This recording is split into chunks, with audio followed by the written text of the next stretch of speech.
दोस्तों नमस्कार। मित्रों, हमारे YouTube चैनल प्राचीन वेद ज्ञान में आपका बहुत बहुत स्वागत है। मित्रों, महाभारत के युद्ध की समाप्ति के बाद सभी पांडव सशरीर स्वर्ग गए थे। स्वर्ग अर्थात हिमालय के किसी क्षेत्र में जहां इंद्रादि का राज्य था। पांचों पांडव अपना राजपाट परीक्षित को सौंपकर जब स्वर्ग की कठिन यात्रा कर रहे थे, तब इस यात्रा में द्रौपदी भी उनके साथ गई थी। मित्रों, सभी चाहते थे कि हम सशरीर स्वर्ग पहुंचें, परंतु रास्ते में कुछ ऐसा घटा कि एक एक करके पांडव नीचे गिरकर मृत्यु को प्राप्त हो गए।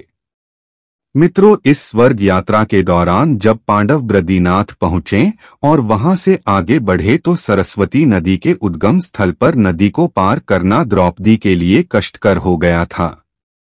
ऐसे समय में भीम ने एक बड़ा सा चट्टान उठाकर नदी के बीच में डाल दिया। द्रौपदी ने इस चट्टान पर चलकर सरस्वती नदी को पार किया था। कहते हैं कि माणा गांव में सरस्वती के उद्गम पर आज भी इस चट्टान को देखा जा सकता है। इसे वर्तमान में भीम पुल कहा जाता है। मित्रों, हालांकि महाभारत की कथा अनुसार पांचों पांडव, द्रौपदी तथा एक कुत्ता आगे चलने लगे। एक जगह द्रौपदी लड़खड़ाकर गिर पड़ी। द्रौपदी को गिरा देख भीम ने युधिष्ठिर से पूछा कि द्रौपदी ने कभी कोई पाप नहीं किया, तो फिर क्या कारण है कि वह नीचे गिर पड़ी। युधिष्ठिर ने कहा, द्रौपदी हम सभी में अर्जुन को अधिक प्रेम करती थीं, इसलिए उसके साथ ऐसा हुआ। ऐसा कहकर युधिष्ठिर द्रौपदी को देखे बिना ही आगे बढ़ गए। मित्रों, जनश्रुति के अनुसार स्वर्ग यात्रा के दौरान द्रौपदी भीम का सहारा लेकर चलने लगी, लेकिन द्रौपदी भी ज्यादा दूर नहीं चल पाई और वह भी गिरने लगी। ऐसे समय भीम ने द्रौपदी को संभाला। उस समय द्रौपदी ने कहा, सभी भाइयों में भीम ने ही मुझे सबसे ज्यादा प्यार किया है और मैं अगले जन्म में फिर से भीम की पत्नी बनना चाहूंगी।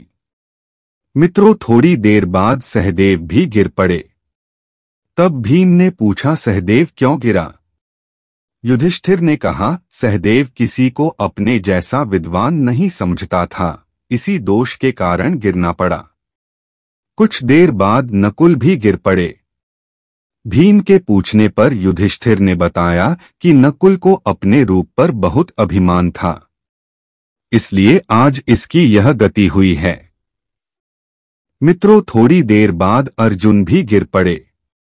युधिष्ठिर ने भीम से कहा, अर्जुन को अपने पराक्रम पर अभिमान था। अर्जुन ने कहा था कि मैं एक ही दिन में शत्रुओं का नाश कर दूंगा, लेकिन ऐसा कर नहीं पाए। अपने अभिमान के कारण ही अर्जुन की आज यह हालत हुई है। ऐसा कहकर युधिष्ठिर आगे बढ़ गए। थोड़ी आगे चलने पर भीम भी गिर गए। तब भीम ने गिरते वक्त युधिष्ठिर से इसका कारण पूछा तो उन्होंने बताया कि तुम खाते बहुत थे और अपने बल का झूठा प्रदर्शन करते थे, इसलिए तुम्हें आज भूमि पर गिरना पड़ा।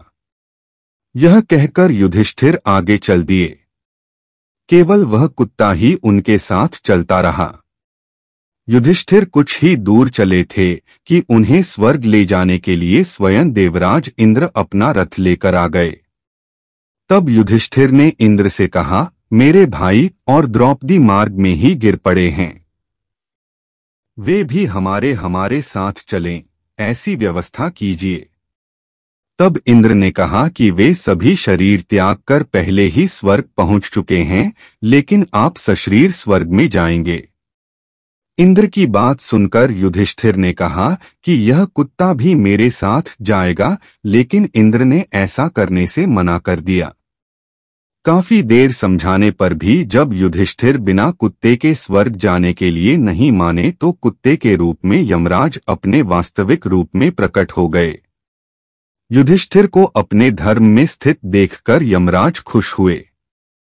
इसके बाद इंद्र और युधिष्ठिर रथ में बैठाकर स्वर्ग की ओर निकल पड़े। वे दुनिया पर पढ़े।